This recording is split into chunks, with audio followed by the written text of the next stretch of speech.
Quando ela jogou pela primeira vez na sua vida um livro introdutório de filosofia, se você pudesse voltar no tempo, você teria feito a mesma coisa? Teria, mas com uma condição. Eu pediria para Papai do Céu, em vez de ter começado a ler aos 22, que tivesse começado a ler aos 12.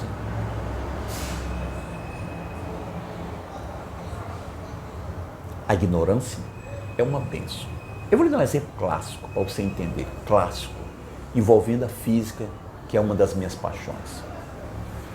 Até por volta do século XVI, XVII, por aí, início da Revolução Científica, século XVI, o homem cristão da Europa Ocidental, e aqui para nós, acho que o homem, de uma maneira geral, ele olhava para o céu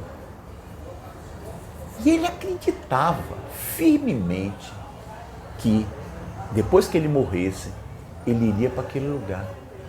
As pessoas que ele amou, as pessoas que ele perdeu e que ele amava, estavam lá em cima. E ele acreditava e falava para os amigos, olha, quando eu morrer eu vou lá para o céu. Ele acreditava que o vazio do espaço, na realidade, tinha o paraíso, o local que ele ia depois da morte dele. Aí veio a ciência e estragou tudo. Estraga prazeres. A ciência do século XVI para cá foi mostrando que não tem céu nenhum lá.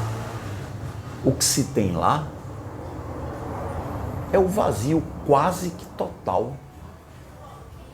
O vazio quase que total. Distâncias medidas em anos-luz, pontilhadas por uma pequena esfera rochosa ou uma pequena esfera gasosa, que a gente chama de planetas, alguns pedregulhos pequenininhos, chamados de asteroides, e de vez em quando umas bolinhas brilhantes que a gente chama de estrela. Fora isso, é o vazio, não tem céu. Aí a gente olha para lá e quer acreditar que o céu está lá, mas a gente sabe no século XXI que não tem. Poxa, que coisa chata. A ciência cortou o barato. Eu não estou sendo irônico, não. É sério, não estou. A ciência cortou esse barato da gente. Era mais fácil você acreditar que ao morrer iria para lá. A ciência tornou isso muito mais difícil.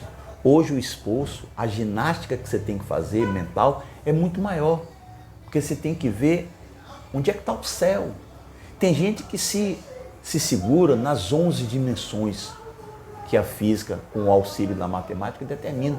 Tem gente que se agarra a isso, porque não dá mais. Porque a ciência que trouxe tantas coisas boas para a gente, que você não gostaria de viver sem essas coisas, mas em compensação tornou a vida espiritual da gente árida, seca, desprovida de encantamento.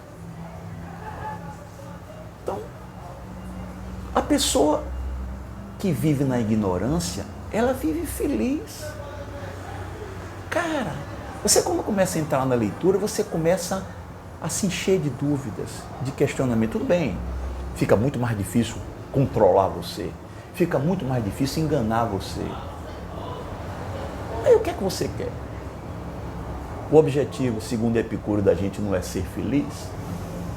Não é. Esse não é o objetivo.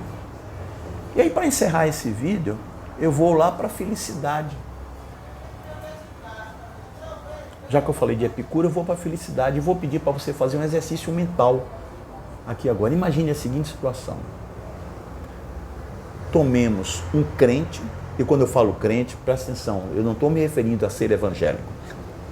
Crente é no sentido de crer, tá bom? Pode ser um muçulmano, pode ser um cristão, pode ser do judaísmo, pode ser do shintoísmo, não importa, do budismo. Um crente, ele acredita que existe algo depois da vida. Então imagine essa pessoa, acredita firmemente e acredita que terá uma recompensa lá. E ela vive feliz por causa disso. ela vive feliz. Combinado? A outra pessoa é um filósofo ateu. Quase que redundância isso, quase que redundância. É um filósofo, uma pessoa que lê muito e por isso ela tem dúvidas, questionamento, angústias, aflições. Imagine essas duas pessoas. A pessoa crente, ela vive feliz a vida dela. Ela consegue resistir às amarguras da vida com muito mais resistência do que aquela outra. As duas pessoas morrem. Está acompanhando? Bom, só existem duas... Aí eu não estou pedindo para você fazer nenhum exercício. Isso é o mínimo que o seu raciocínio lógico vai deduzir. Só existem duas possibilidades após a morte da gente. Ou existe alguma coisa, ou então não existe absolutamente nada. Morreu, acabou. É o nada, ausência, vazio. Não existe absolutamente nada. Ou então tem alguma coisa. Vamos analisar a primeira situação, que exista algo depois da morte. Existe algum tipo de consciência.